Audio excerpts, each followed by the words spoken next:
ચાલો ચાલો, જેને જેને ભગવાન તરીકે સ્વીકાર્યા છે, આજે એની અનુભૂતિને આપણે જીવવા લાગીએ અને એ અનુભૂતિમાં એનું સરસ મજાનું ભાવથી પૂજન કરીએ. આપણી ઘરે જેમ ઈષ્ટ દેવતાની મૂર્તિ હોય, કૃષ્ણની મૂર્તિ હોય, માતાજીની મૂર્તિ હોય, તો આપણે કેમ એને સરસ મજાનો ચાંદલો કરીએ. આજે આપણી સામે મૂર્તિ રૂપે મા અને બાપ બેઠા છે. કંકુ ચંદન જે તમારા માટે અનુકૂળ હોય એને ઘોળો.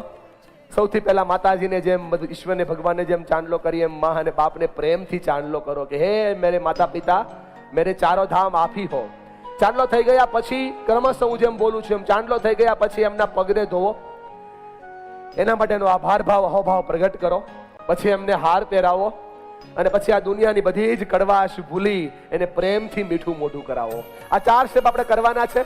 સૌથી પહેલા એને ચાંદલો કરવાનો છે, પછી એના પગ ધોવાના છે, પછી એને હાર પહેરાવવાનો છે અને પછી એને મીઠું મોઢું કરાવવાનું છે. કેમ કે આજ દુનિયાની શ્રેષ્ઠ તાકાત તમારી પાસે છે. આજે પથારીએ પડેલા બાપને જે વંદન થઈ શકે છે, દુનિયાની સૌથી મોટી ઉર્જા થઈ શકે છે. સાહેબ, કાલા દુનિયામાં કદાચ એ પપ્પા ના હોય તો હોય એ છોકરો જે એને હાથ જોડીને વંદન કરીને નમસ્કાર કરે છે, એની નવી દુનિયા બની રહી છે.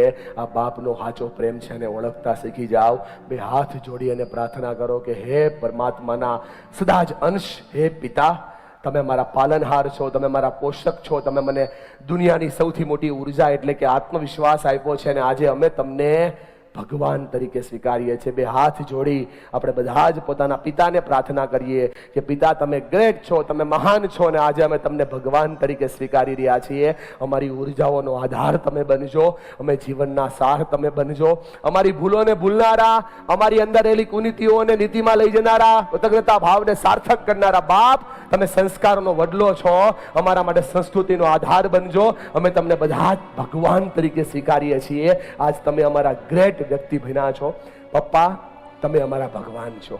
પિતાજી, તમે અમારા ભગવાન છો. બાપુજી, તમે અમારા ભગવાન છો. દાદા, તમે અમારા ભગવાન છો.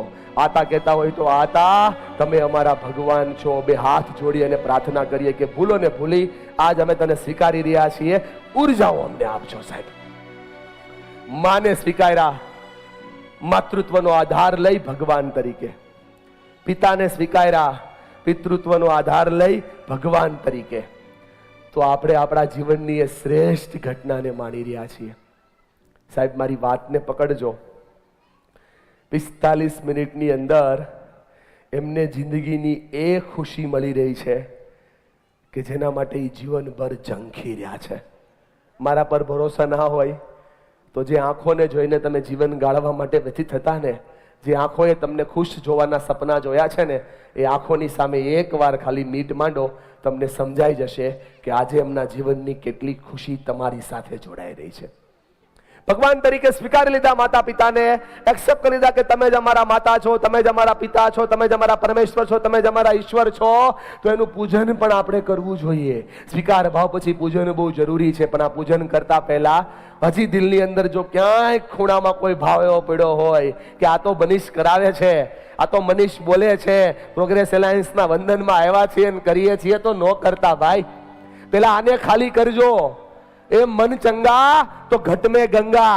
આ મન ચંગું હોવું બહુ જરૂરી છે, મન મોજીલું હોવું બહુ જરૂરી છે. અને એના માટે 1 મિનિટનો ત્રાટક ભાવ, આંખોથી આંખો જોડી, હાથ જોડી, અત્યાર સુધીમાં જેટલી ભૂલો કરીને માતા પિતાની સાથે જીવનમાં ક્યાંય કટક બન્યું હોય તો એને છોડવા માટે, એને ભગવાન તરીકે સ્વીકારવા માટેનો એક પ્રયત્ન સૌથી પહેલા બધા જ કરજો. બધા જ મારી સાથે હાથ જોડીને માતા પિતાની સામે જોશું. માતા પિતા પણ પોતાના બાળકોની સામે જોશે અને વંદનના હાવભાવને પ્રગટ કરવાની શરૂઆત કરશે. માત્ર 1 મિનિટ તમારો એ ભાવ જોઈએ છે કે કોઈ ખૂણે, કોઈ જગ્યાએ ક્યાંય જો હજુ કોઈ અભાવ પ્રભાવ છૂટી ગયો હોય તો આજે એને ભૂલી જવાનો છે. ભૂતકાળની એ ક્ષણો જે ભૂલાતી નથી એને જ ભૂલવાની છે અને ભૂતકાળની એ ક્ષણો જે યાદગાર છે એને યાદ રાખવાની છે. યાદ રાખશો એ ક્ષણો તો સમજાઈ જશે કે સહારો બાપ છે, આધાર બાપ છે, સહાનુભૂતિ બાપ છે, શ્રેષ્ઠતમ જીવનનો સાર બાપ છે, માનવતાનો આધાર અને માનવતાની અનુભૂતિનો અહેસાસ બાપ છે. અને જીવનના એ રણની અંદર પ્રેમની એ નાનકડી અમથી વીરડી માં છે. જો એ પકડીએ તો જીવન બને છે પૂરા પ્રેમ સાથે. અત્યારે આપણે ઈશ્વરને જેમ ભજન કરી રહ્યા હોય, વંદન કરી રહ્યા હોય, આપણે આપણે ભગવાન બેઠા હોય, મને ભાવથી એનું પૂજન કરવાનું છે અને પ્રેમથી એને તિલક કરવાનું છે. લાગણીઓના આધાર સાથે અદ્ભુત તિલક. આ વિજય તિલક, આ જીવન તિલક, આધાર તિલક, અનુભૂતિનું તિલક. 64 તીર્થધામ ના ગયા હોય, 4 ધામની જાત્રા ના કરી હોય, ચિંતા ન કરતા. આજ 5મું ધામ માતા પિતા તમારી પાસે છે. જાત્રા કરી લો આજ એની. એ હાથને પકડે જેની હસ્તરેખાઓ આપણા માટે લૂંટાઈ ગઈ છે. સાહેબ, ખેતીની અંદર નાની નાની વસ્તુઓમાં મજૂરી કરીને જેને આપણને મોટા કર્યાની આપણી માં છે. એને પગ ઘસી નાખ્યા આપણા માટે. આજે ધોવાનો અવસર આવ્યો છે. પ્રેમથી આખો પરિવારના પગને ધોવો અને ભાવનાઓથી એનું પૂજન કરો. સાહેબ, આ ઉર્જાઓથી એનું પૂજન કરો. એક આશા, એક ઈચ્છા આજે એક તિલક કરતા કરતા, હાર કરતા કરતા વ્યક્ત કરી દો કે તમારા લીધે મારા જીવનમાં, મારા લીધે તમારા જીવનમાં દુઃખનું આંસુ નહીં આવે. અમે એવું જીવન જીવીશું કે અમારા કારણે તમારી આંખમાં ક્યારેય દુઃખનું આંસુ નહીં આવે. આજ તમને ભગવાન તરીકે સ્વીકારી રહ્યા છીએ. સુખના આંસુ તમારા જીવનમાં આવશે, પણ દુઃખના આંસુ અમારા કારણે નહીં આવે. એ ભાવ પ્રગટ કરતા કરતા તિલક કરો, હાર પહેરાવો, પગ ધોવો અને મસ્ત મજાનું મીઠું મોઢું કરાવો. સ્માइल सब दुखों की दवा है. तलवार जितना बड़ा प्रॉब्लम जीवन में आ रहा हो, स्माइल कर दो, छोटा सा सुई जितना हो जाएगा. पहाड़ जितना बड़ा प्रॉब्लम जीवन में आ रहा हो, एक बार उसके साथ स्माइल कर दो, कंकड़ हो जाएगा. और जीवन में कितनी भी बड़ी समस्या है, स्माइल करो, ईश्वर आपको सपोर्ट करेगा. આ સ્માइल દુનિયાની સૌથી મોટી સિદ્ધાંત છે. સાસુની સામે જો દિવસમાં એકવાર સ્માइल થાય ને, પ્રોબ્લેમ જ ન થાય, લોચો જ ન થાય. स्माइल है सॉल्यूशन. उस चेहरे पे मक्खी बैठने से भी इकरार करती है. गम और उदासियां जिस चेहरे का श्रृंगार करती है.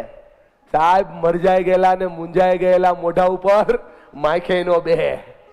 એ દાંત કાઢતા ચહેરા ઉપર બેહે છે અને આપણે એમ જ મુંજાઈને બેઠા છીએ. માટે બધાને કહું છું કે વંદનનું પહેલું સ્ટેપ જીવનમાં ઉતારી લો.